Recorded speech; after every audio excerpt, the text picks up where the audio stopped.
Com alegria recebemos aqui no Jornal da Mercosul o doutor Eduardo Batistella, é nosso sócio aqui no jornal e é muito importante a presença do doutor Eduardo Batistella aqui, sobretudo nesse momento. Doutor, bom dia, obrigado pela presença. Bom dia, Daniel, eu que agradeço. Realmente já estou amigo da casa. Mas é importante, vamos falar um pouquinho sobre esse momento. A gente vê um país que ainda discute a questão do ponto de vista ideológico. Eu queria, doutor Eduardo, que você fizesse uma análise das duas vacinas que nós temos hoje no Paraná. A Coronavac e a vacina de Oxford. E o doutor Eduardo, eu nem preciso pedir isso ao doutor Eduardo Batistella, porque é da característica dele, é um cientista, um professor, não está preocupado com bandeira ideológica em cima de vacina. De que nos diga se essas vacinas são boas ou se não são boas, e se a população deve correr mesmo e fazer força para tomar ou não. Bem, Daniel, então, primeiramente, as vacinas sempre são importantes, né? Qualquer vacina é importante, isso não tem sombra de dúvidas. A Coronavac, do laboratório Sinovac, ela se mostrou com uma eficácia, talvez assim, as pessoas falam assim, mas ela não tem uma eficácia tão alta, 50%, existe uma confusão, houve muita dificuldade em transparência, faltou um pouquinho de transparência. Eu acho que aí entra um pouquinho de ideologia política, porque demorou um pouquinho, solta dado, não solta dado, isso atrapalha. Porque cria esse medo nas pessoas. Mas ela é eficiente, ela funcionou. Se a gente tivesse uma vacina, e hoje a gente tem, como a de Oxford, que é um pouquinho mais eficaz, e juntando com a da Coronavac, você consegue... Qual que é o nosso principal objetivo quando você tem uma vacina? Diminuir os casos graves. Né? Se você pegar H1N1, ninguém lembra de questionar e falar assim, mas qual que é o laboratório que produz H1N1? Ninguém nem lembra, ninguém sabe. Qual que é a eficácia da vacina contra H1N1? Ninguém lembra, ninguém sabe. A Coronavac e a vacina de Oxford, elas são muito parecidas. Essa eficácia de uma de 70, outra de 50, para nós que trabalhamos na área de saúde, ela não é tão importante assim. O importante é que o número de casos diminua. Então, esse é o mais importante. Então, a população deve tomar? Deve. Eu já escutei várias vezes assim, mas tem efeito colateral, acontece um monte de problema. Isso também não é verdade. Né? Os efeitos colaterais, que é o mais importante para a gente que vai tomar uma vacina, são muito pequenos. Dor no braço, febre leve, febre baixa, né? Você não tem nada de grave, você não tem nenhum comprometimento maior. Houveram, no começo dos estudos lá de Oxford, algumas coisas diferentes. A gente sabe que pode fazer alguma neurite, inflamação do nervo, mas que não foi comprovado que foi da vacina. Né? Então ela é segura? É segura. Ela tem uma certa eficácia? Tem. As duas têm uma certa eficácia. Se você for comparar por eficácia, de Oxford é melhor. Mas as duas são boas para nós nesse momento. O que a gente precisa é imaginar assim, a gente está numa guerra e não tem nada. A gente estava na guerra só tomando tiro. De repente chegou alguém e falou assim, a partir de agora você tem uma arma para se defender. Está aqui, Coronavac e Oxford. Então tem que tomar? Tem que tomar. Uma coisa é você tomar o tiro no peito e a outra é você ter um escudo para se defender, né? Exatamente. Então nesse ponto. Qual a diferença, doutor Eduardo, entre uma vacina e a outra? Então, se a gente for levar ao pé da letra, né, elas são muito parecidas, na verdade. Embora aí a gente vai falar da formação da vacina. Então você tem uma vacina mais tradicional, que é a Coronavac. Ela é totalmente tradicional, é feita com proteína do vírus, né? E uma vacina que é de Oxford, que na verdade ela transporta a proteína do vírus. Então essa é uma das diferenças, a maneira que ela foi formada. Mas no geral, no aspecto final, aí sim, tem que entrar a parte de efeito colateral e de eficácia. O que é importante para a gente? É a eficácia. A de Oxford tem uma eficácia um pouquinho maior, né? Mas se a gente comparar casos graves, volto a dizer, se comparar casos graves, as duas praticamente chegaram a 100%. Então esse aqui é o importante, elas não teriam diferença nesse aspecto. Embora uma foi produzida na China, outra foi produzida na Inglaterra. Mas aí entra a Anvisa. A Anvisa foi até a China e olhou, falou assim, vocês estão fazendo direitinho aí a vacina? É uma vacina fake, é uma vacina falsa? Não, o laboratório recebeu um certificado de boas práticas. O laboratório de Oxford recebeu um certificado de boas práticas. Lembrando que o material que é para a produção dessas vacinas, eles vêm praticamente do mesmo local, vem da Índia ou vem da China. Então, mas eu vou tomar de Oxford porque a de Oxford é melhor. Ela tem tanto material de produção feito na Índia quanto material de produção feito na China. Então acaba sendo muito parecida. A diferença é a eficácia. Uma é um pouquinho melhor do que a outra, mas no geral elas são muito parecidas. Essas vacinas que hoje nós temos no Brasil, a vacina de Oxford e a vacina Coronavac, essa da Sinovac, essas vacinas elas chegam com a necessidade de 2 doses, né, doutor? 2 doses. E o noticiário tem dito que há médicos e profissionais de saúde que defendem que se aplique uma dose só, não da Coronavac, mas da vacina de Oxford, para que mais pessoas sejam vacinadas nesse momento. O que o senhor acha? Tem que dar as 2 doses ou uma dose de Oxford basta?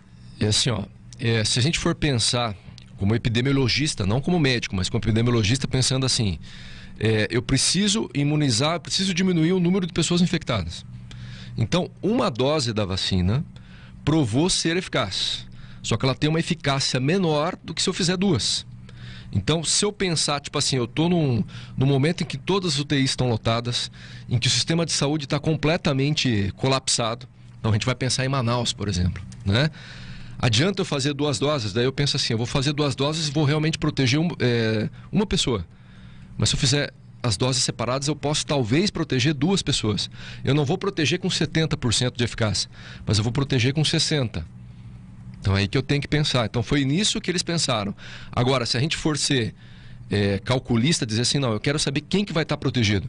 2 doses são extremamente necessárias. Qual é o espaço de vacinação entre uma dose e a outra nessas vacinas, doutor? Então eles estão colocando 15 dias. Inclusive tá? na de Oxford. Isso, inclusive na de Oxford. Só que é aquela mesma história, né? Os estudos são muito recentes ainda, né? A maioria das vacinas que a gente faz hoje é em torno de 30 dias.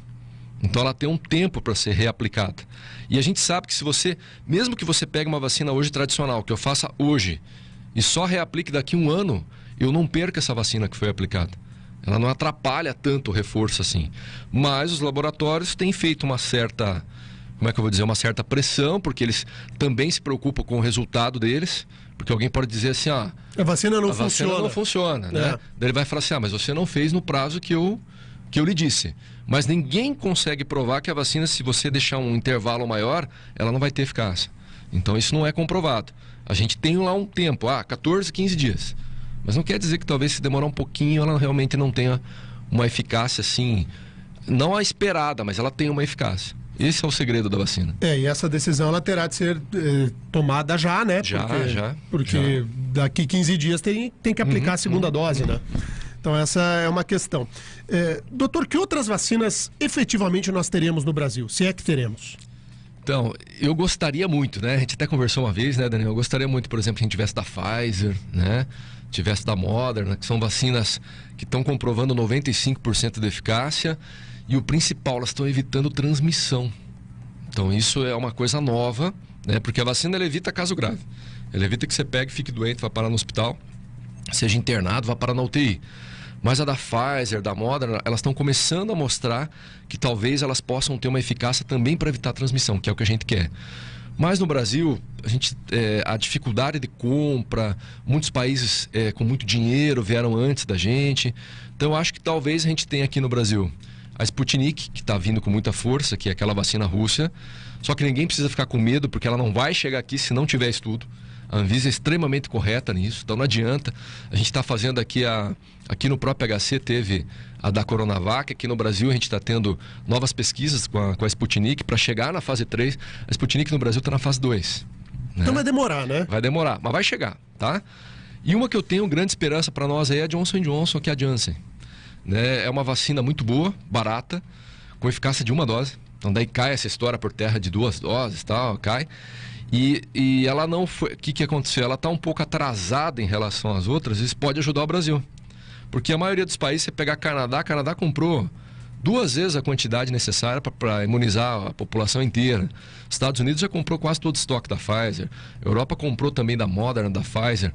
Quem sabe, nessa história, o Brasil ainda seja privilegiado, porque não comprou tudo ainda.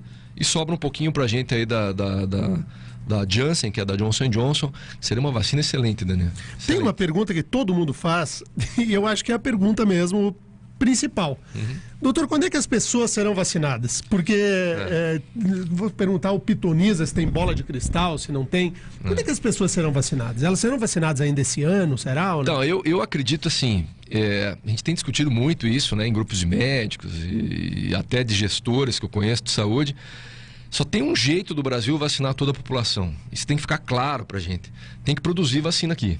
Esqueça, não adianta a gente ficar dependendo de quem está de fora. A Índia já deu um toquezinho ali como é que funciona. Primeiro vem o meu, depois vem o de vocês, né?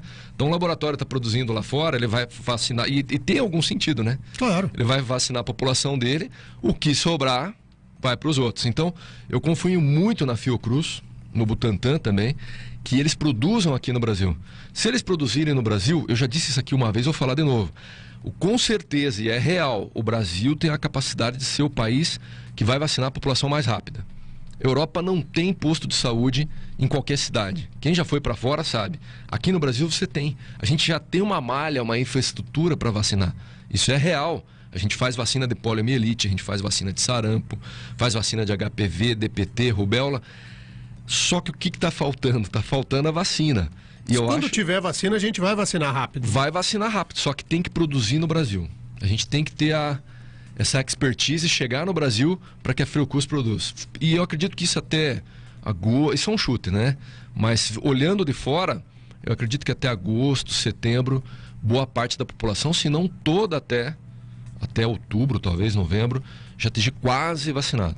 Vai dar tempo. Eu quero passar a palavra para o Pietro, tem muita pergunta de ouvinte, mas eu estava lendo hoje cedo uma notícia de que as internações hospitalares dos grupos de risco em Israel caíram 60%. Isso mostra a força da vacina, né? Então, eu vou dizer que lá também tem uma certa ideologia, porque essa reportagem saiu de duas maneiras. Saiu de uma forma dizendo assim, porque foi feita só uma primeira dose, né? Quando fizeram a primeira dose, não se atingiu tanto quanto se esperava. Mas os caras queriam dizer assim, não chegou a 95%. Mas 95% é com duas doses. Duas doses. Né?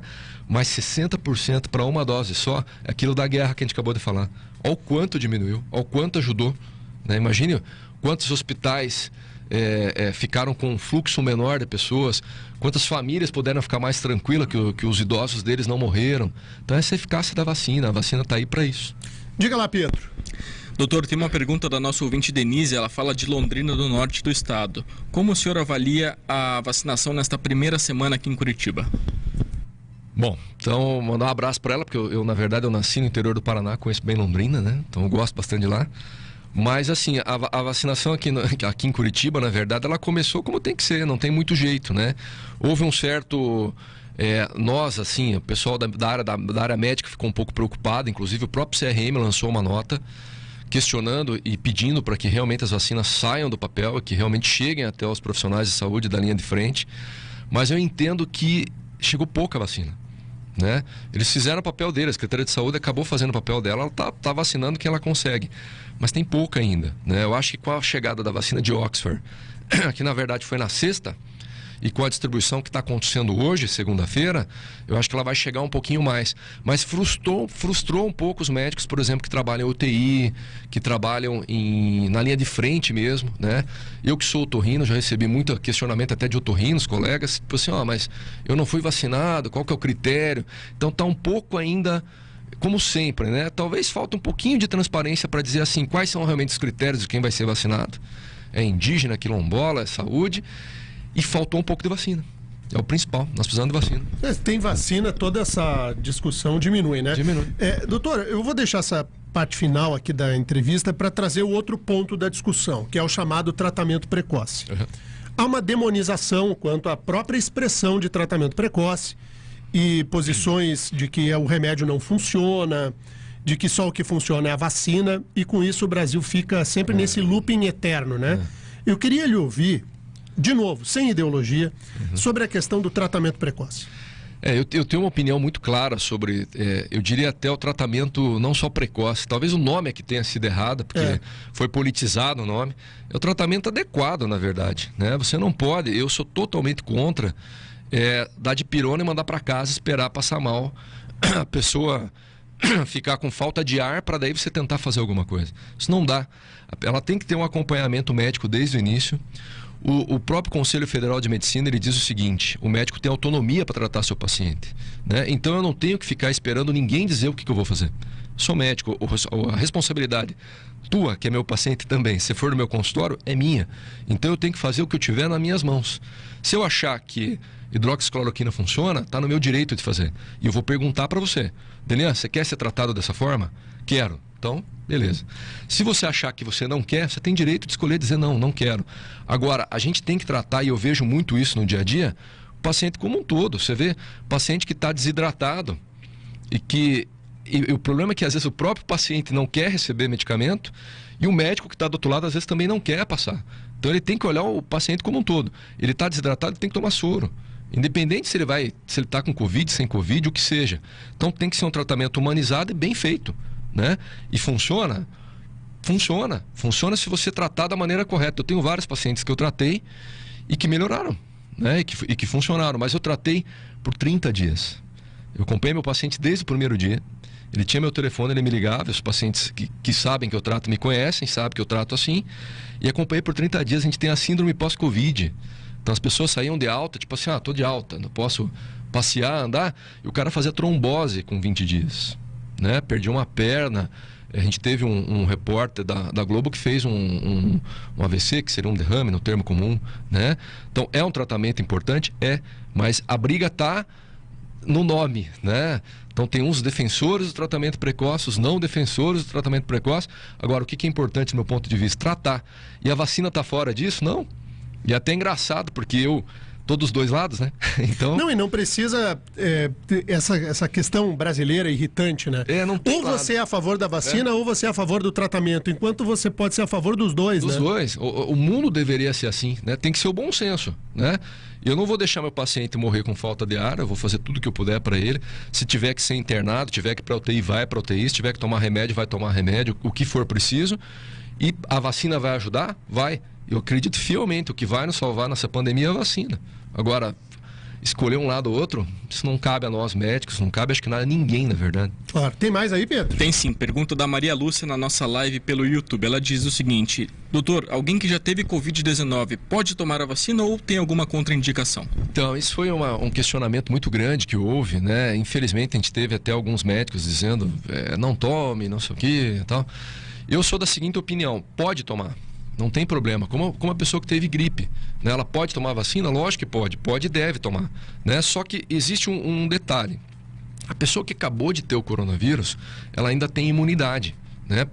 Mas não está provado, não, já tem alguns estudos muito sérios mostrando que no mínimo 170, 180 dias tem de imunidade, e eu acompanhei um estudo que foi feito fora do Brasil, foi feito no Canadá, mostrando 8 meses de imunidade, né? Aí não cabe nem a nós escolher se vai tomar ou não. É a SESA, a Secretaria Estadual de Saúde de cada estado do Brasil, que vai ter que dizer assim, olha, eu tenho prioridade. Né? A gente tem, de novo, cai na mesma história, tem pouca vacina.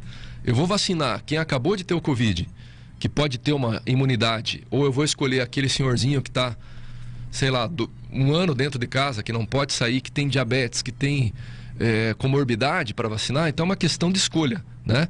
Mas não cabe a gente escolher, é a SESA que vai dizer, olha, quem já teve coronavírus há, sei lá, 3 meses atrás, não precisa tomar, espera para o ano que vem. Ou então a SESA vai dizer, a gente tem vacina sobrando, né? Secretaria Estadual de Saúde, na verdade. Isso. Ela tem vacina sobrando, então vacina todo mundo. Isso é uma questão de escolha, uma questão de epidemiologia mesmo, né?